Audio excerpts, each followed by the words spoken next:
students, good morning to all of you. Today I am going to solve the numericals on the current electricity, and in order to solve such problems in current electricity, in order to solve the difficult problems on the mixed combination of cells and resistances, we have to use the Kirchhoff's laws of circuits or electricity. So first of all, Kirchhoff's law have two parts concerned with the junction. That law is called as Kirchhoff's junction law, Kirchhoff's current law. Since it is the first law, so called as Kirchhoff's first law. In the last lecture, we have already dealt that knowledge. In that knowledge, we have studied the statement of the Kirchhoff's first law, sign conventions regarding the first law, Kirchhoff's first law. In order to apply the Kirchhoff's law to any junction, we must remember the two sign conventions. Which are that two sign conventions? To see here, one sign convention is that those currents which are approaching towards the junction are treated as positive. And another sign convention is those currents which leaves the junction, which departure from the junction, are treated as negative, minus. जितने भी currents junction के तरफ approach होते हैं उन्हीं को positive लेना है, और जो भी करंट जंक्शन से दूर हो रहे हैं, जंक्शन से पार करके जा रहे हैं, उनको हम नेगेटिव लेना चाहिए. तो ये दो साइन कन्वेंशन को हम हाथ में लेकर जंक्शन लॉ को अप्लाई करने जा रहे हैं. जब जंक्शन लॉ अप्लाई करना है तो मैंने चूज कर दिया, एक सेलेक्ट कर दिया जंक्शन का लॉ. तो जंक्शन लॉ अप्लाई करने के लिए जंक्शन सेलेक्ट किया, मैंने कंसीडर किया. पी नाम का जंक्शन है, वहां हमने 5 वायर कनेक्ट किए हैं. कितने वायर का जंक्शन बन चुका है? 5 वायर से, 5 तरफ से उसको कनेक्ट किया गया. इधर एक सर्किट हो सकती है, इधर एक सर्किट हो सकती है, इधर एक सर्किट हो सकती है, इधर इधर इधर. कुछ सर्किट से करंट इस जंक्शन की तरफ आता होगा, कुछ सर्किट को इस जंक्शन से करंट जाता होगा. इसीलिए बच्चों, जब भी कोई जंक्शन का जब सवाल आता है ना, तब सवाल यह था कि क्या वहां पे हीट बनेगी, क्या वहां पे कुछ चार्ज स्टोर होकर बैठेंगे, क्या वहां पे इलेक्ट्रिक फील्ड बनाएगा ताकि लॉस होगा एनर्जी का in the form of heat. तो ऐसे कुछ समस्याएं थे, तो उसको सॉल्व करने के लिए किर्चॉफ्स ने बोला है कि कोई लॉस नहीं होगा अगर आपने 100% वहां कांटेक्ट रखा होगा. ये 100% जंक्शन है, यानी कि वहां पे जंक्शन परफेक्ट है, कोई लूज कांटेक्ट नहीं है. तो अगर ये 100% जॉइंट वहां कनेक्ट किए होते तो वहां कोई लॉस नहीं होता है. जितने चार्जेस आ रहे हैं उतने चार्जेस सेम टाइम पे निकल रहे हैं, ताकि इनकमिंग करंट, जितने भी करंट इनकमिंग हो रहे हैं, अप्रोचिंग करंट का एडिशन और आउटगोइंग करंट का एडिशन सेम होता है. ये हमने लास्ट लेक्चर में आपको समझा दिया. जंक्शन लॉ किसके कंजर्वेशन के बारे में कहता है? तो देखो बच्चों, यहाँ net current crossing that junction, summation of the current, algebraic sum of the current at any junction is 0. इसका मतलब यहाँ कंजर्वेशन ऑफ चार्ज हो रहा है. इसलिए ये भी याद रखो, किर्चॉफ्स का फर्स्ट लॉ कौन से कंजर्वेशन के बारे में कहता है, तो उस लॉ के अंदर कंजर्वेशन किसका होता है, मास का होता है क्या, एनर्जी का होता है क्या, चार्ज का होता है। तो इसीलिए बच्चों यहाँ हम बताने जा रहे हैं किर्चॉफ्स फर्स्ट लॉ में कंजर्वेशन ऑफ चार्ज डिस्क्राइब किया है। ठीक है, तो ये कल पढ़ाया मैंने, जंक्शन मान लिया, जंक्शन के ऊपर हमने किर्चॉफ साइन कन्वेंशन यूज करते हुए किर्चॉफ लॉ से एक एक्सप्रेशन बताया। आए हुए एक्सप्रेशन में हमने जितने भी करंट बाहर जा रहे हैं उसको माइनस किया, और by the statement summation of the all current equal to 0 ले लिया। अब यहाँ हम रीराइट कर सकते हैं, जितने भी करंट लेफ्ट के तरफ नेगेटिव है उनको हम राइट लेके पॉजिटिव बनाए, तो क्या मिला हमें, तो इधर इनकमिंग करंट का सम मिल गया, इधर आउटगोइंग करंट का सम मिल गया। तो इसको हम अनदर फॉर्म से, अनदर लैंग्वेज में, अनदर स्टेटमेंट देने लगे। किर्चॉफ्स फर्स्ट लॉ को अनदर लैंग्वेज में हम ऐसे बताने लगे कि sum of incoming current is equal to sum of outgoing current. ये भी अनदर स्टेटमेंट हो रही है किर्चॉफ्स के फर्स्ट लॉ। इस तरह बच्चों अब हम कंटिन्यू कर रहे हैं किर्चॉफ्स सेकेंड लॉ को लेके। तो अब किर्चॉफ्स का सेकेंड लॉ किसके बारे में जानकारी देता है, क्या समस्याएं खड़ी हुई थी, उस समस्या को सॉल्व करने के लिए किर्चॉफ्स का सेकेंड लॉ यूज करना पड़ा। फर्स्ट लॉ क्यों यूज किया, जंक्शन के बारे में कुछ समस्याएं, डाउट थे लोगों में, लोगों के मन में डाउट थे, उसको निकालने के लिए किर्चॉफ्स ने ये फर्स्ट लॉ बता दिया। जंक्शन के बारे में कुछ डाउट थे, उसको रिमूव कर दिया। अब लोगों के मन में और कुछ डाउट है, इसके बारे में डाउट है, अगर हमारे पास बहुत कॉम्प्लिकेटेड नेटवर्क है, इलेक्ट्रॉनिक सर्किट हो, तो उस इलेक्ट्रॉनिक सर्किट में बहुत सारे ब्रांचेस होते हैं, बहुत सारे लूप्स होते हैं। बच्चों आपको पता है, जब गली गली से शहर बनता है तो एक गली दूसरे गली के साथ जोड़ दिया जाता है। तो एक शहर में हम ऐसे कुछ रास्ते मिलेंगे, ऐसे कुछ मार्ग मिलते हैं, जहां से हम निकले सीधा वहीं पे आ जाते हैं। तो जहां से हम निकले थे वहीं पे अगर घूम कर वहीं पे आ गए तो उसको बोला जाता है लूप हो गया, एक क्लोज्ड लूप बना दिया। तो जब हम जिस पॉइंट से यात्रा शुरू कर दिए हैं उस शहर को घूमने के लिए, उसी पॉइंट पे अगर आ गए, इसका मतलब हमने एक लूप कंप्लीट कर दिया। शहरों में गली गली से बना हुआ, रास्ते रास्ते से बना हुआ ये शहर होता है। तो अब इस शहर में घूमने के लिए हमें कुछ रास्ते ऐसे ही मिलते हैं कि सीधा चलते रहे तो वापस वहीं पे आ जाते हैं। उस रास्ते को हम बोलते हैं क्लोज्ड रास्ता। तो उसी तरह बच्चों, हम अगर इलेक्ट्रॉनिक सर्किट की बात करें तो इलेक्ट्रॉनिक सर्किट में भी बहुत सारे ब्रांचेस होते हैं और बहुत सारे जॉइंट्स होते हैं। तो ऐसे कुछ ब्रांचेस से अगर हमने जाने का तय किया, एक पॉइंट से निकले और अलग अलग कंपोनेंट्स के थ्रू जाकर हम वापस वहां आ गए, तो उस वक्त बोलना एक लूप बन गया। देखिए बच्चों, समस्या क्या होती है। तो जैसे ही इलेक्ट्रॉनिक सर्किट के बारे में जानकारी पाई हमने, इलेक्ट्रॉनिक टेक्नीशियन हो या इंजीनियर्स हो या कोई मैकेनिक्स हो, तो क्या कहता है कि कोई भी इलेक्ट्रॉनिक सर्किट में फॉल्ट्स निकालना है, कोई नादुरुस्त हो गया है वो इक्विपमेंट, तो उसको अगर फॉल्ट्स निकालना है तो वह एमीटर, मल्टीमीटर जैसे कुछ उनके मीटर्स लेके वो चेक कर लेते हैं। सर्किट के अंदर उसको पता होता है कि इस कंपोनेंट के अक्रॉस इतना पोटेंशियल डिफरेंस चाहिए, इस पोटेंशियल के इस दो पॉइंट के बीच में इतना पोटेंशियल डिफरेंस चाहिए, यहाँ से यहाँ कंटिन्यूटी मिल रही क्या, कहीं सर्किट के अंदर कहाँ स्विच ओपन हो गई क्या, सर्किट डिस्कनेक्ट हो गई क्या, ये चेक करने के लिए उसके पास मल्टीमीटर होता है और मल्टीमीटर से पता लगता है कि किस पॉइंट पे पोटेंशियल ड्रॉप कितना मिल रहा है, वो मैकेनिक्स या इंजीनियर को पता होता है।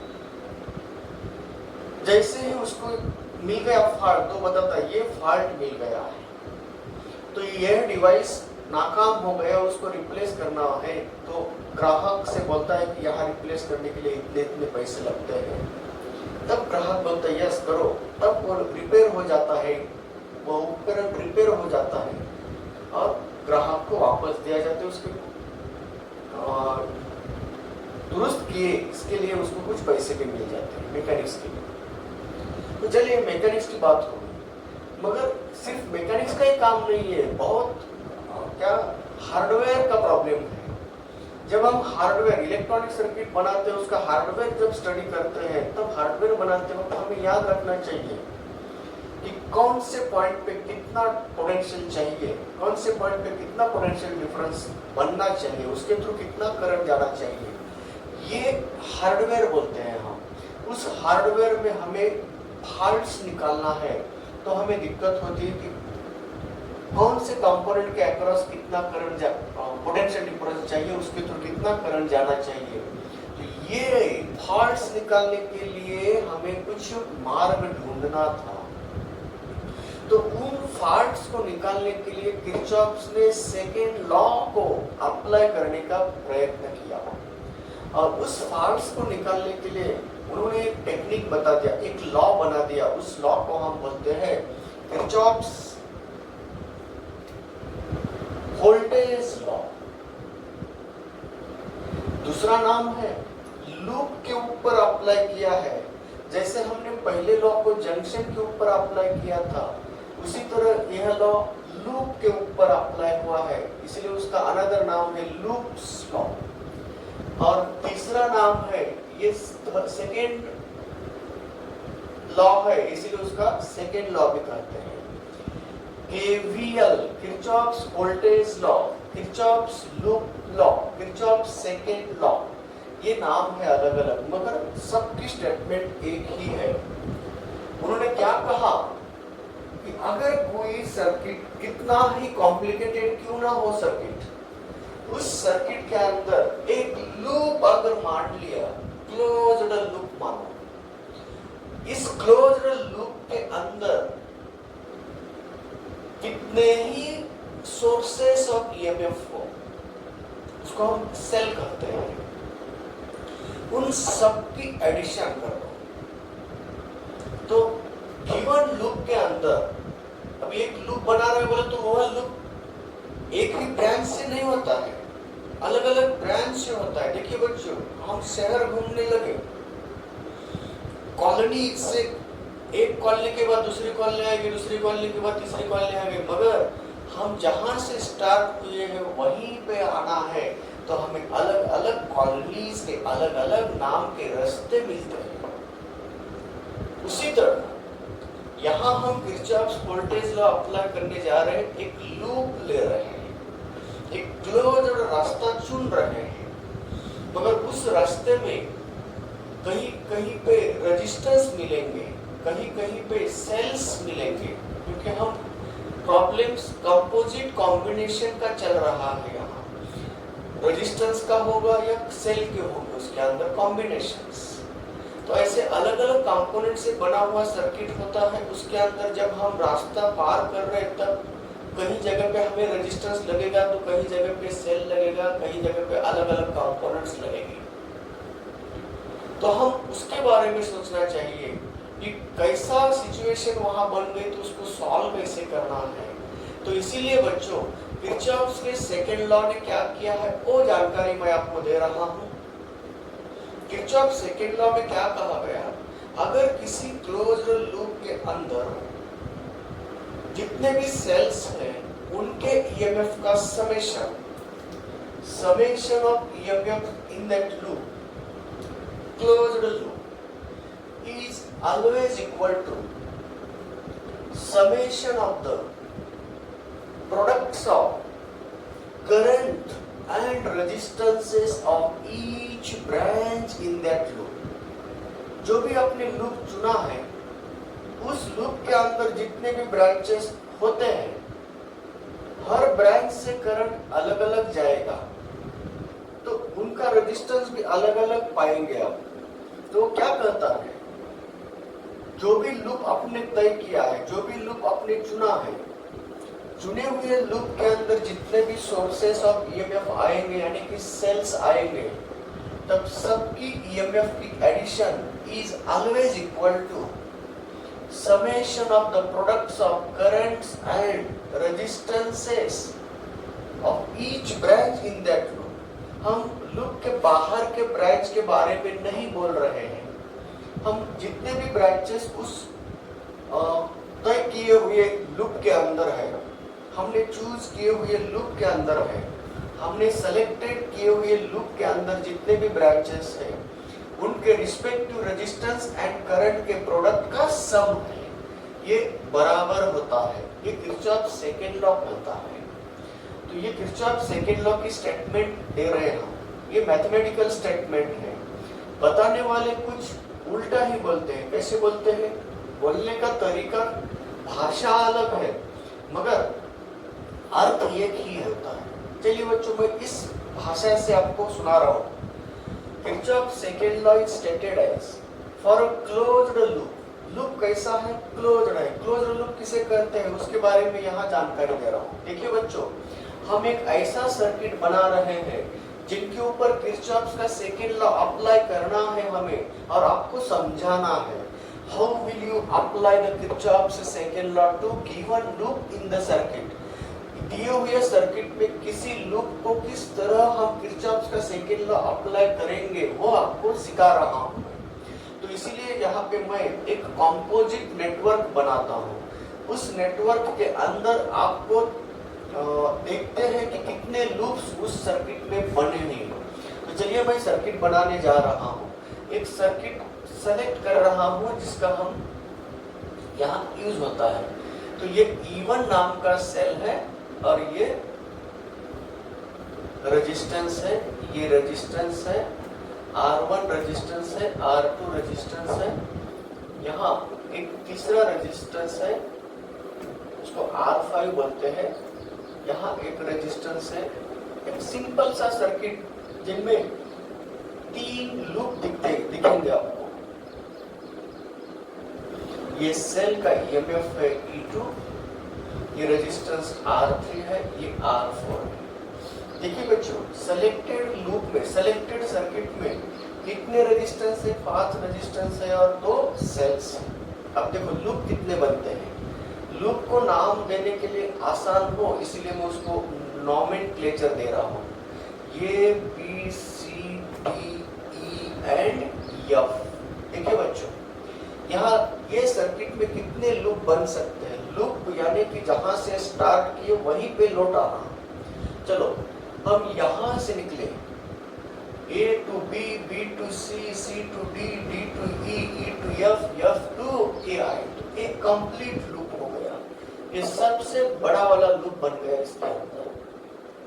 दिस गिवन सर्किट, या हमने सेलेक्ट की हुई सर्किट में एक बड़ा लूप पाया है हमने। उस बड़े लूप को नाम दे रहे हैं हम loop A, B, C, D, E, F, A। एक लूप हो गया। सर्किट में कितने लूप है वो बता रहा हूं मैं आपको। दूसरा लूप कौन सा हो सकता है? देखो, ये से निकलकर हम शॉर्टकट से वापस ये पे आते हैं। ये B, E, F, A, तो ये भी लूप हो गया क्या? दूसरा। तो अलग अलग लूप बन रहे क्या? नहीं, देखो पहला लूप बड़ा सा बन गया, दूसरा लूप एक छोटा सा बन गया, अब तीसरा लूप बनेगा।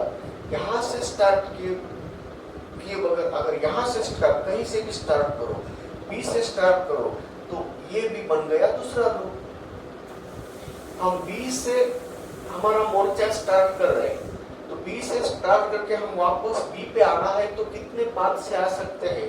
इधर से भी आ सकते हैं एक, इधर से भी आ सकते हैं 2, और इधर से ऐसा घूम कर इधर भी आ सकते हैं।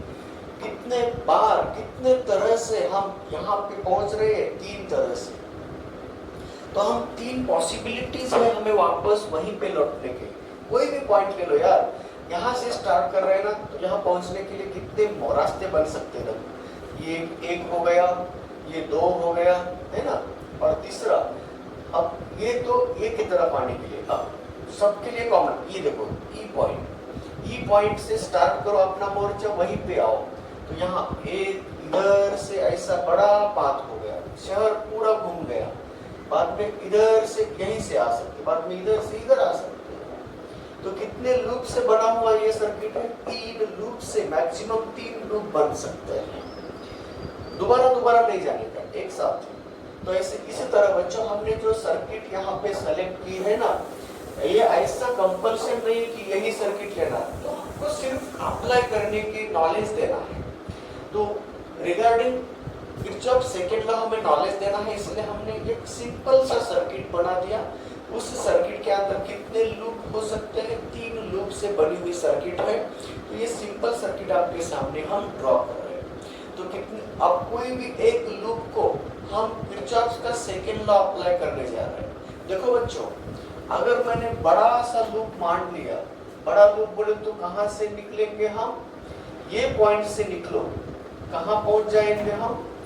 वही पॉइंट पे आना है। तो देखो मैं बड़ा लूप सेलेक्ट कर रहा हूँ, यहाँ A to B, B to C, C to D, D to E, E to F, F to A। अब देखो ये सेलेक्टेड लूप में कितने ब्रांचेस आए हैं। देखो branch number 1 A to B जब जा रहा हूँ, वहां मुझे क्या लगा? रेजिस्टेंस लगा। जैसे मैं B to C जा रहा था, तब वहां क्या लगा मुझे? दूसरा रेजिस्टेंस लगा। मैंने बोला ना, रास्ते में अलग अलग कॉलोनी के अलग अलग नाम के रास्ते मिल जाते हैं जब हम शहर घूमने निकले। तो उसी तरह जैसे मैंने C to D जाने लगा, तब मुझे instead of resistance we got the cell, और D to E जब जाने लगा तब मुझे और रेजिस्टेंस मिल गया। इस पाथ में कितने ब्रांचेस है? 1 ब्रांच, 2 ब्रांच, 3 ब्रांच, 4 ब्रांच और ये 5 ब्रांच है। और बची हुई लास्ट ब्रांच में मुझे क्या लगा? EMF सेल लगी, उसका EMF E1 है। तो बच्चों इस तरह हमने, अब हम बता रहे स्टेटमेंट समझा कर दे रहे। सेलेक्टेड क्लोज्ड लूप के अंदर जितने भी EMF के सोर्सेस लगे हैं, उनके EMF का सम इधर E is equal to, उसी लूप के अंदर अलग अलग ब्रांच से मिले हुए रेजिस्टेंस और उसके थ्रू जाते हुए करंट के प्रोडक्ट करो। अगर इसमें करंट I1 आ रहा है, इधर से करंट I2 आ रहा है, दोनों मिलकर इधर जा रहे हैं, क्योंकि जंक्शन लॉ अप्लाई कर रहा हूं मैं।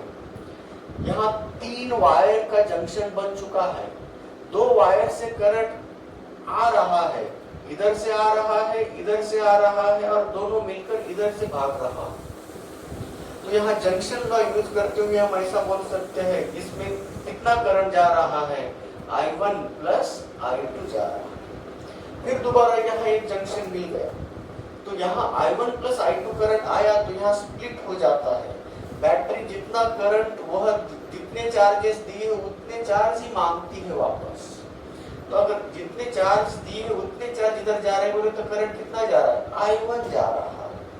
ये बैटरी ने I2 करंट भेजने के लिए कितने चार्जेस दी थी, उतने चार्ज वो मांगेंगी, तो इसके भी थ्रू करंट कितना जाएगा? I2 जा रहा है। इसी तरह तो देखो यहाँ करंट स्प्लिट हो गया। देखो बच्चों, हर ब्रांच में करंट मिला आपको, हर ब्रांच का रेजिस्टेंस अलग है, हर ब्रांच के जाता हुआ करंट अलग है। यहाँ का करंट, यहाँ का रेजिस्टेंस, यहाँ का करंट, यहाँ का रेजिस्टेंस, यहाँ का करंट, यहाँ का रेजिस्टेंस, इन्हीं का प्रोडक्ट का एडिशन, ये दोनों सेम होते हैं, इक्वल होते हैं। ये जानकारी दी, अब मैं समझा दिया, अब मैं उसको दोबारा स्टेट करता हूँ। किरचॉफ के सेकेंड लॉ में क्या कहा है? कोई भी क्लोज्ड लूप के अंदर जितने भी सेल्स होते हैं, सोर्सेस ऑफ EMF को हम सेल्स बोलते हैं, जितने भी सोर्स ऑफ EMF होते हैं, सेल्स होते हैं, उनके सबके EMF की सम is always equal to the sum of products of currents and resistances of each branch in that loop। उस ब्रांच के, उस लूप के अंदर जितने भी ब्रांचेस हैं, सभी ब्रांचेस के रिस्पेक्टिव करंट एंड रेजिस्टेंस के प्रोडक्ट्स का समेशन बराबर आता है। ये कह दिया किरचॉफ के सेकेंड लॉ में।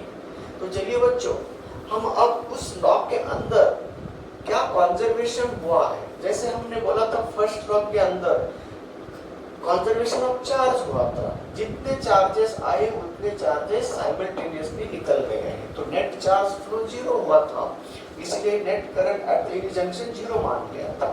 अब बताओ यहाँ कौन सा कंजर्वेशन, किसका कंजर्वेशन हो रहा है? मैंने इसके पहले लेक्चर में बोला था ईएमएफ यानी कि एनर्जी होती है, बैटरी ने दी हुई एनर्जी चार्ज को दी हुई एनर्जी है। तो देखो बच्चों, जितने भी सेल्स है उन सब ने दी हुई energy provided by the sources of EMF to charge to flow through that loop. तो एनर्जी प्रोवाइडेड है और ये एनर्जी यूटिलाइज्ड है, तो इसको क्रॉस करने के लिए कुछ एनर्जी गई, इसको क्रॉस करने के लिए कुछ एनर्जी गई, इसको क्रॉस करने के लिए कुछ एनर्जी गई। स्पेंड की हुई एनर्जी और दी हुई एनर्जी इक्वल होती है गिवन लूप के अंदर। देखो बच्चों, दी हुई एनर्जी समेशन ऑफ ई और यूज की हुई energy summation of I R. तो एनर्जी का क्या हो गया? यहाँ पे कंजर्वेशन हो गया। इसीलिए बच्चों किरचॉफ के सेकेंड लॉ में हम कंजर्वेशन किसका हुआ बोलते हैं? सेकेंड लॉ, किरचॉफ का second law conservation of energy के बारे में कहता है। फर्स्ट लॉ ने किसका कंजर्वेशन के बारे में बोला था? चार्ज का। तो यहाँ पे एनर्जी का कंजर्वेशन बन चुका है। तो इसके ऊपर एमसीक्यू बन सकते हैं और एग्जाम में आए हुए एमसीक्यू है, इसीलिए वो नॉलेज आपको दे रहा हूँ। आपको कहा गया है किरचॉफ के सेकेंड लॉ में कंजर्वेशन किसका होता है? चार्ज का होता है, मास का होता है, क्या एनर्जी का होता है, क्या मोमेंटम का होता है, ऐसे कुछ भी ऑप्शंस दिए जाते हैं। वो परफेक्ट ऑप्शन आपको चुनना है। तो यहाँ पे हम चुनेंगे किरचॉफ के सेकेंड लॉ में कंजर्वेशन किसका हुआ? एनर्जी का हुआ। और उसके पहले किरचॉफ के फर्स्ट लॉ में कंजर्वेशन किसका हुआ था? चार्ज का हुआ था। अब चलिए बच्चों, हम अप्लाई करने का वक्त आया है। मैंने समझा दिया, किरचॉफ के सेकेंड लॉ को मैंने समझा दिया। अब बच्चों, समझा देने का एक अलग अलग तरीका होता है। मैंने समझाने के लिए कंजर्वेशन लॉ यूज करने के लिए ये बोल दिया। कुछ लोग ऐसा बोलते हैं, भाषा अलग है, अर्थ एक ही है। देखो बच्चों, मैंने क्या बोला था? कोई भी क्लोज्ड लूप के अंदर जितने भी सेल्स आते हैं उनका ईएमएफ का sum is always equal to the summation of the products of currents and resistances in each loop of that each branches of that loop. ये मैंने बोला हुआ स्टेटमेंट है। अब इसी को अलग लैंग्वेज में ऐसा ही बोलते हैं। कैसे?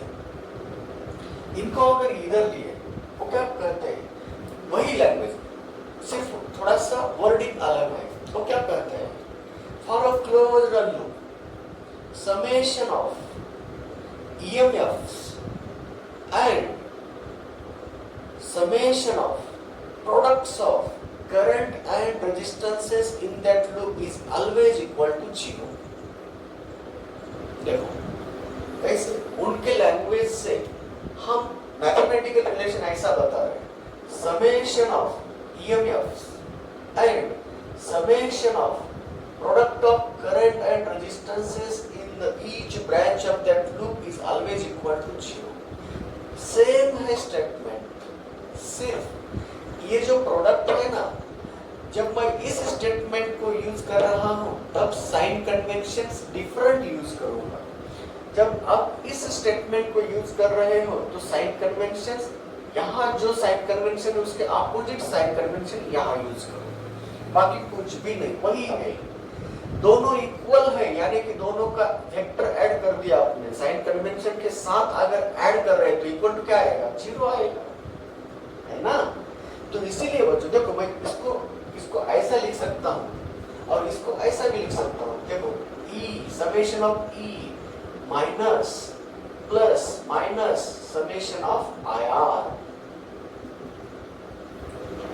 Summation of I are.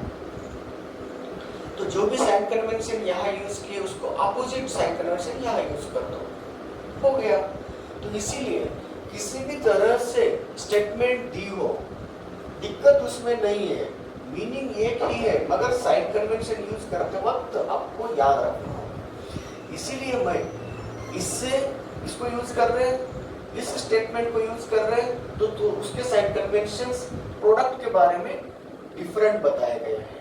अगर इस स्टेटमेंट को यूज कर रहे हैं तो कौन सा प्रोडक्ट पॉजिटिव मान ले, कौन सा प्रोडक्ट निगेटिव मान ले। अगर यहाँ पे लूप के डायरेक्शन में और करंट के डायरेक्शन में उसके अकॉर्डिंग साइन कहा जाता है। तो अब मैं पहले स्टेटमेंट के बारे में आपको कंफर्म कर दिया कि किरचॉफ के सेकेंड लॉ को स्टेटमेंट देने के लिए, स्टेट करने के लिए अलग अलग भाषा में उसको बताया गया है। मैंने जो सिंपल भाषा यूज किया था वो ये थी, मैंने कॉन्जर्वेशन को अलग अलग दोनों तरफ इक्वालिटी साइन के दो बाजू में रखा था। उधर ईएमएफ का एडिशन कर दो, इधर प्रोडक्ट का एडिशन कर दो। और कुछ लोग बोलेंगे सबके एडिशन इक्वल टू 0 मान लो, वो भी सही है ना। तो इसीलिए ये सबके एडिशन इक्वल टू 0 मानना उन लोगों का विचार है, और ये ईएमएफ के एडिशन देने वाले एनर्जी के एडिशन और होता है, एक ही भाषा है, एक ही मीनिंग है। इसीलिए बच्चों अब इस लूप के ऊपर हम किरचॉफ्स लॉ को अप्लाई करने जा रहे हैं। मैंने किरचॉफ सेकेंड लॉ को स्टेट किया, किरचॉफ सेकेंड लॉ के दो ही लैंग्वेज में मैंने स्टेटमेंट दे दिया। आप जो समझ में आए वो यूज करो, कोई मतलब कोई दिक्कत नहीं, आंसर वही आएगा।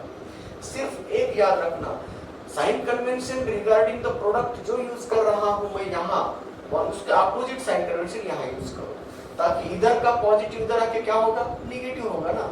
अगर मैं इधर आईआर को पॉजिटिव मान रहा हूं तो उसी कंडीशन को यहाँ आईआर का निगेटिव मान लेगा, उतना ही। ईएमएफ के बारे में कोई दिक्कत नहीं, उसके साइन कन्वेंशन के बारे में कोई बदलाव नहीं है। सिर्फ बदलाव इस बात का है कि sign convention regarding the product के बारे में है। चलिए बच्चों, अलग अलग किताबों में दिए हुए अलग अलग लैंग्वेज से हम उसको स्टेट करके आपको डाउट क्लियर कर रहा हूँ।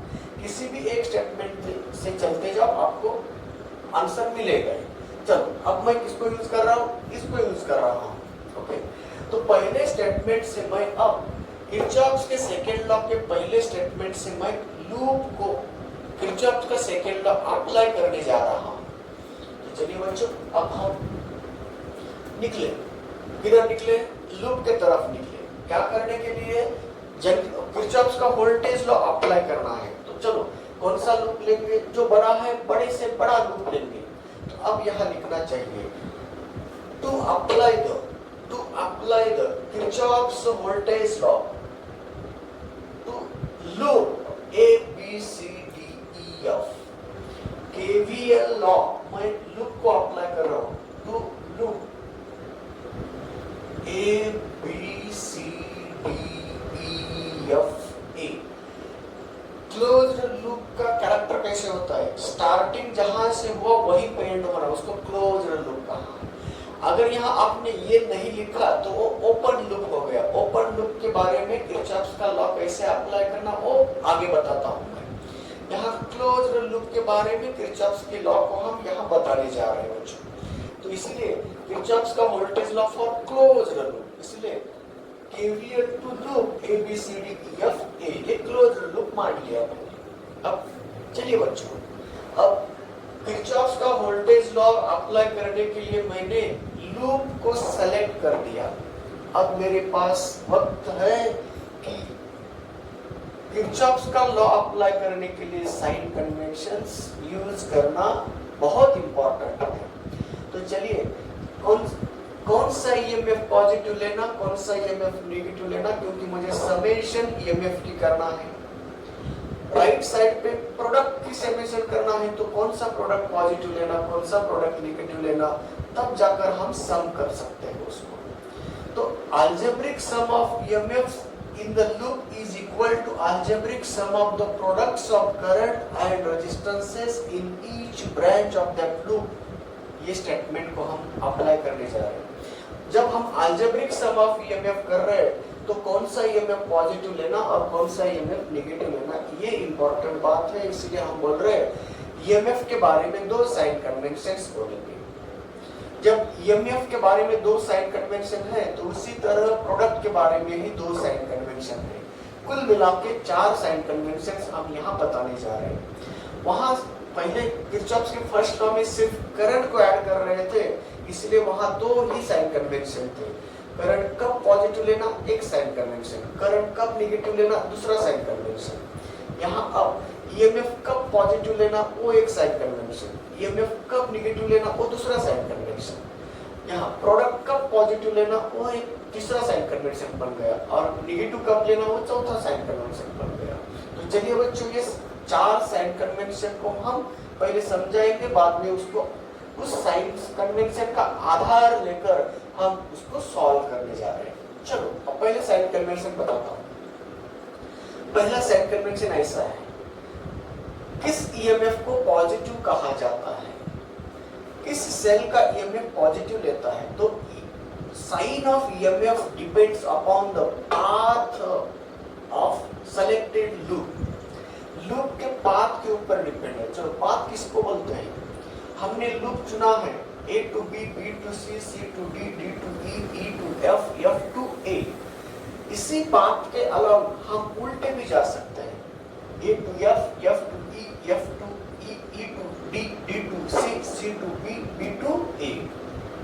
वही पाथ है, वही लूप है, मगर डायरेक्शन चेंज है। एक ही लूप में 2 डायरेक्शन में जा सकते हैं। इसीलिए बच्चों ईएमएफ का साइन, सेल के ईएमएफ का साइन डायरेक्शन ऑफ लूप के अकॉर्डिंग लेना।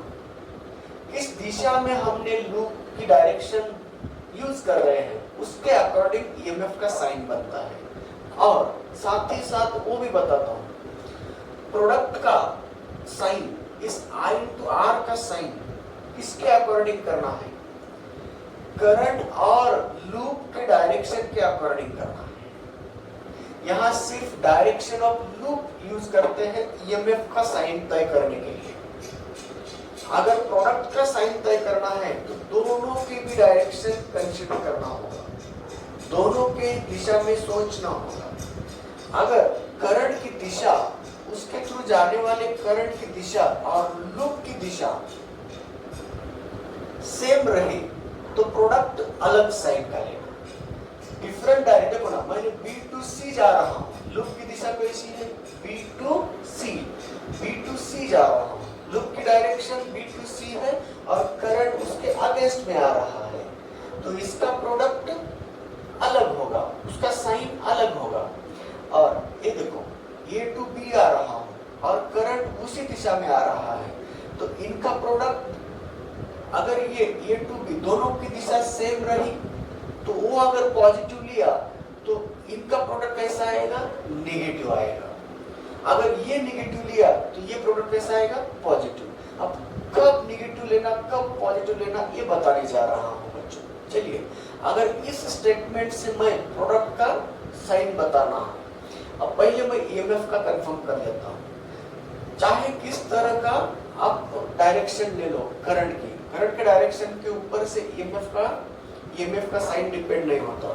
ईएमएफ का साइन डिपेंड होता है लूप के डायरेक्शन के आधार पे। चलिए बच्चों, अब मैंने जो लूप तय किया हूं, मैंने जो लूप डिसाइड किया हूं, उसके अंदर कितने सेल आए हैं। तो लूप कहां से निकला, ये यहां से निकला, एक सेल लगी रास्ते में, यहां से निकला, दूसरी सेल लगी रास्ते में। चलो अब दोनों सेल का ईएमएफ की एडिशन करना है तो पहले उसके साइन कंफर्म करेंगे। तो कौन सा ईएमएफ पॉजिटिव लेंगे, ध्यान से सुनो। जब लूप की दिशा सेल के पॉजिटिव टर्मिनल को पार करके नेगेटिव की टर्मिनल के तरफ आ रही है, देखो ना, लूप C to D जा रहे हैं, हम लूप की दिशा C to D जा रहे हैं ना, तो पॉजिटिव से नेगेटिव की तरफ जा रहे हैं। तो जब loop positive terminal of the cell to negative terminal of the cell जाएगा, तब उनका उनका ईएमएफ माइनस लेना है। तो ईएमएफ को माइनस कब करना, जब लूप की दिशा positive terminal to negative terminal of the cell जा रही है, तब उस सेल का ईएमएफ माइनस लेना है। तो अब बताओ, E2 को माइनस लेना है क्या प्लस लेना है। अगर मैंने लूप की दिशा इस तरह चुन किया, ये लूप अगर सेलेक्ट किया तो लूप की दिशा कंफर्म हो गई, ए टू बी जा रहा हूँ, बी टू सी जा रहा हूँ, सी टू डी जा रहा हूँ, D to E, E to F, F to A to B, B to C, C to D, D to E, E to F, F to A. बताओ इसमें जब ये बैटरी को हम ओवरकम कर रहे थे, इस बैटरी को क्रॉस करके जा रहे थे, इस सेल को क्रॉस कर रहे थे, प्लस से माइनस जा रहे थे, उसका मतलब माइनस लेना, तो E2 का साइन माइनस कर देना। चलिए आगे जाएंगे बच्चों, यहाँ एक EMF लगा था, अब बताओ EMF प्लस लेना कि माइनस लेना, उसके लिए लूप की दिशा कंफर्म करो। लूप F2A की तरफ जा रहा है, तो F2A जा रहा है, दिशा माइनस से प्लस की तरफ जा रही है, तो यह सेल का EMF पॉजिटिव लेना है, तो कंफर्म हो गया। तो जब लूप की दिशा सेल के नेगेटिव से पॉजिटिव जाती है, उस सेल का EMF पॉजिटिव ले लो। अगर लूप की दिशा सेल के नेगेटिव को पॉजिटिव से नेगेटिव जाएगी, तब उस सेल का EMF नेगेटिव लेना है। तो कंफर्म हो गए। EMF के साइन में दो साइन कन्वेंशन बता दिया मैंने। EMF पॉजिटिव कब लेना, अगर लूप की दिशा नेगेटिव से पॉजिटिव जाती है, उस सेल का EMF पॉजिटिव मान लो। और जब लूप की दिशा पॉजिटिव से नेगेटिव जा रही है, तब उस सेल का EMF नेगेटिव मान लो। उसके ऊपर कोई डाउट नहीं है। किसी भी टाइप का स्टेटमेंट यूज करो, उसके ऊपर कोई बदलाव नहीं है। सेम साइन कन्वेंशन कहीं पे भी यूज कर सकते हैं। समझ गए बच्चों?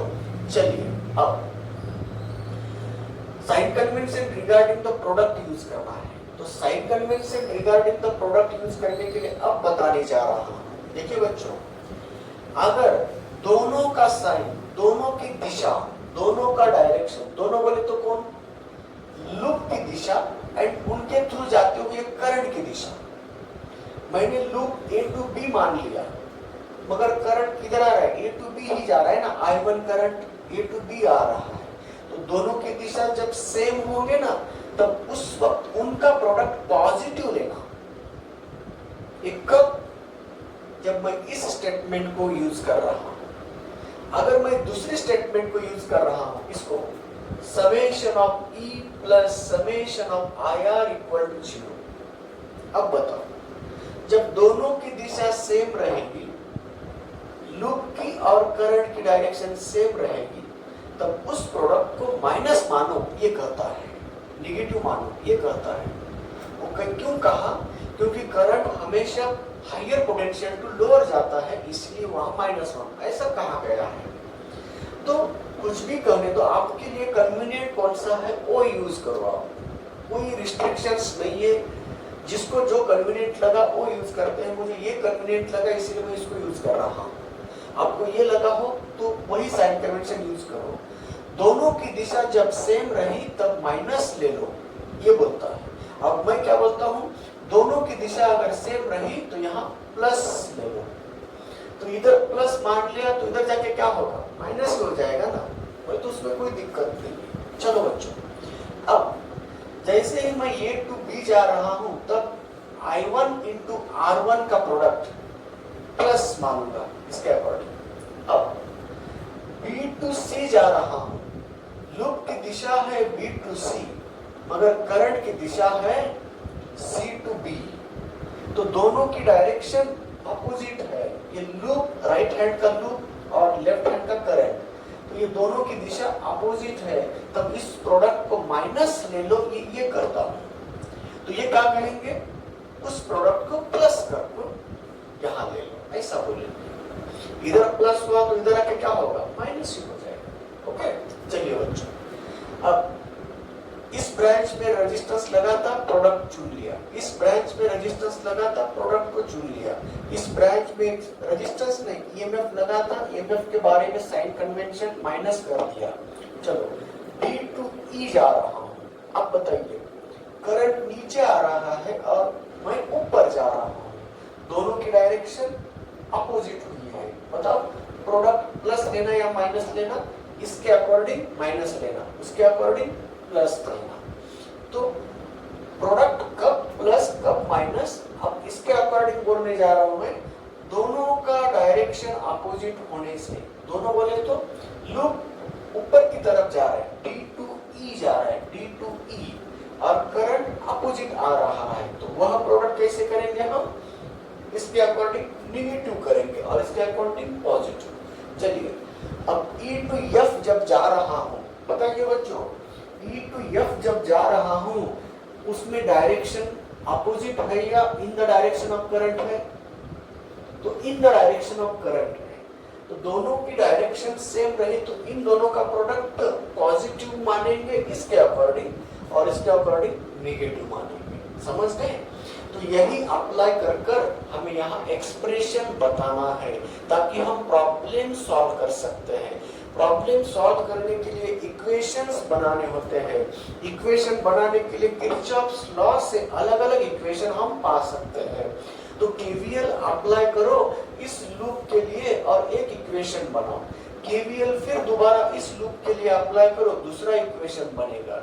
जितने वेरिएबल्स उतने इक्वेशन बनाकर हम उनको आपस में सॉल्व कर कर हम समस्याएं हम सॉल्व कर सकते हैं। चलिए बच्चों, समझ गया साइन कन्वेंशन? अब यूज करके हमें इक्वेशन बताना है, यही बहुत इंपॉर्टेंट बात है। How to build up the equations using Kirchhoff's law. तो चलिए बच्चों, अब चलो पहले इधर किसका ईएमएफ, किसकी एडिशन करना है, ईएमएफ की। यहाँ पे भी ईएमएफ की एडिशन कर रहे हैं हम। तो चलो कितने ईएमएफ आए हैं इसके अंदर, 2 ईएमएफ आए हैं, तो उनका ईएमएफ एक का E1 है, दूसरे का E2 है। चलो बच्चों, पहला कौन सा ईएमएफ लगा, रास्ते में पहली बार E2 लगा, उसका -E2। क्यों माइनस ले रहा हूं, क्योंकि लूप की डायरेक्शन प्लस से माइनस जा रही है। आगे बढ़िए, दूसरा कहाँ है, यहाँ लग गए, इधर से किधर आ रहे, माइनस से प्लस आ रहे, प्लस E1 है ना, E इज इक्वल टू, चलो ईएमएफ का एडिशन हो गया, 2 ही थे, दोनों का ईएमएफ प्लस माइनस लेकर हमने यहाँ एडिशन कर दिया, समेशन कर दिया। चलो आगे, अब प्रोडक्ट ले रहे हैं, अब यहाँ इक्वल कर दिया इसीलिए इसको यूज कर रहा हूँ मैं, और इक्वल टू 0 बताना हो तो साइन कन्वेंशन उल्टे कर देना, तो मैं इसको इसके अकॉर्डिंग बना रहा हूँ। चलिए बच्चों, जब मैं A टू B निकला था, रास्ते में कौन लगा, रेजिस्टेंस लगा, उस रेजिस्टेंस R1 के थ्रू जाता हुआ करंट सेम ही दिशा में है। जिस दिशा में मैं जा रहा हूँ, जिस दिशा में लूप मैंने चुना हूँ, लूप की दिशा जिस दिशा में लूप है उसी दिशा में करंट है, यह प्रोडक्ट पॉजिटिव मान रहा हूँ। तो I1 R1 पॉजिटिव लिया मैंने, अगर इसको इधर लिखना है तो माइनस लिखते हैं ना। चलिए, एक ब्रांच का काम हो गया, दूसरी ब्रांच में मैं जब पहुंचा B टू C जा रहा हूँ, मगर रेजिस्टेंस R3 लगा, तो मगर उस रेजिस्टेंस के थ्रू जाने वाला करंट I2 है, तब दिशा तक देखो, मैं B टू C जा रहा हूँ मगर करंट अगेंस्ट जा रहा है, तो यह प्रोडक्ट माइनस लेना है, तो माइनस I2 इंटू R3। आगे बढ़िए। हेलो, हाँ बोलिए।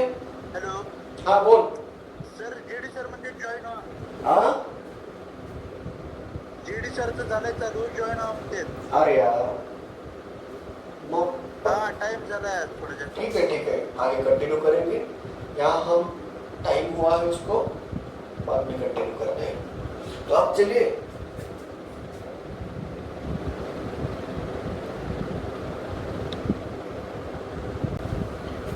अब देखो, जैसे मैं C to D to E जा रहा हूँ, यहाँ तो सेल लगा है, इसका समस्या यहाँ सॉल्व किया।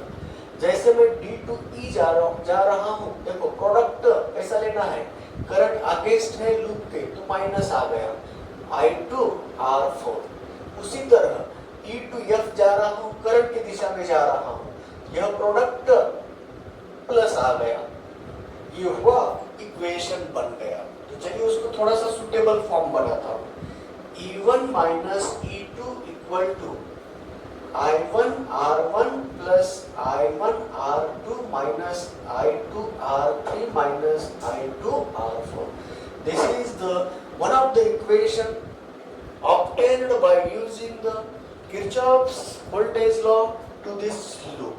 Similarly, we can make the another equation by using Kirchhoff's voltage law to another loop. See here, use this same Kirchhoff's voltage law to the shortest loop। एक छोटे लूप को लिए अप्लाई करो। Similarly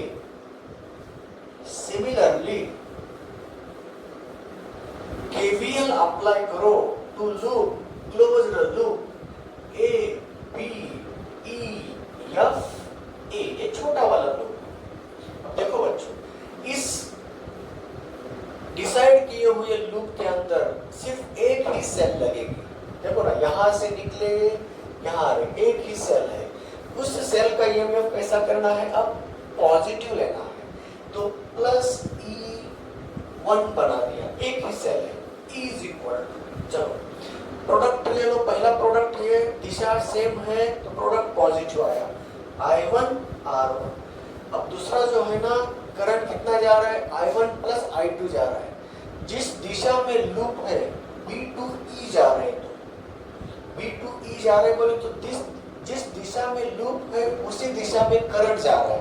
तो चलिए R5 into this product, तो plus लेना है, तो I1 plus I2 into R5 है ना। आगे चलिए, E2F जा रहे, करंट की दिशा में जा रहे हैं, तो वही प्रोडक्ट कैसा आएगा? पॉजिटिव आएगा, I1 R। इस तरह बच्चों अनदर इक्वेशन बना सकते हैं। तो in this way we can use the Kirchhoff's voltage law to closed loop. Closed loop के लिए हमने किरचॉफ्स लॉ को कैसे यूज करना ये बता दिया।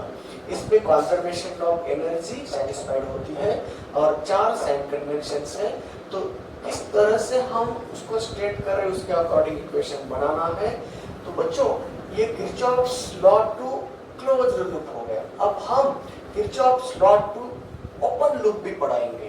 तो चलिए इसी किरचॉफ्स लॉ को हम ओपन लूप के लिए अप्लाई करें। ओपन लूप कैसे बनता है? चलो बच्चों अब देखिए, मैं यहाँ ओपन लूप बनाने जा रहा हूँ।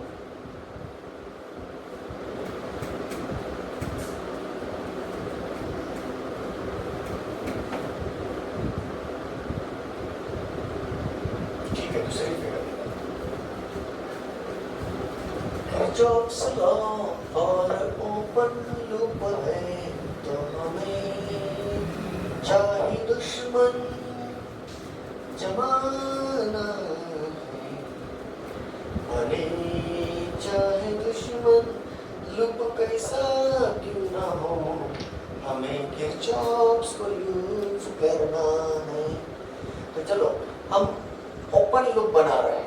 ए से जा रहे हैं, रेजिस्टेंस है, सेल है, रेजिस्टेंस है, सेल है ना, ये सेल है,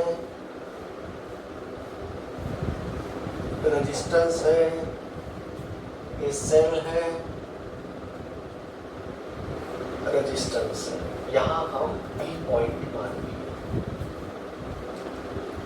ये यहाँ से निकला है A B C D to F. चलिए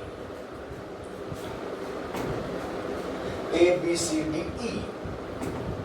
अब यहाँ E1 E2 E3 R1 R2 R3 R4, ये हमारा ओपन लूप बना। A to E,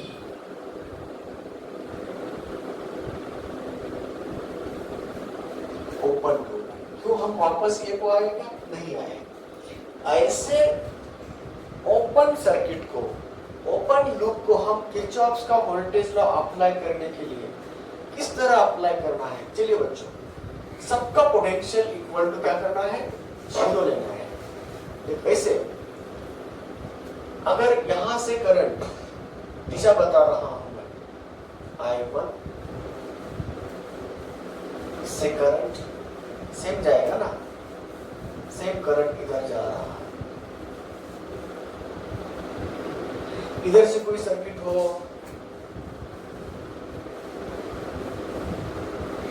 इधर से I2 I1, इधर से I1 प्लस I2, तो इधर से I1 प्लस I2 जाएगा, है ना। यहाँ पॉइंट कोई एफ होगा। अब चलिए बच्चों, हम यहाँ E5 कितने एक्सेल से E1 E2 E3 E4 यहाँ R5। अब हम ओपन लूप तय किया है, A2 ये इधर आ रहे हैं, तो ये ओपन लूप के लिए कैसे किरचॉफ्स लॉ यूज करना है। चलो बच्चों, potential at A is equal to, sorry, potential at A is equal to, बोलो इसके अक्रॉस का पोटेंशियल डिफरेंस कितना है, I1 R1। क्यों? इसी दिशा में जा रहे हैं ना, सेम दिशा में जाते हैं ना, प्रोडक्ट पॉजिटिव लेना।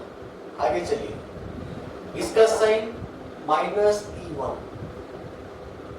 अब चलिए प्लस I1 R2, आगे प्लस E2, आगे दिशा सेम है ना, plus I1 plus I2 into R3। आगे चलिए, ये -E3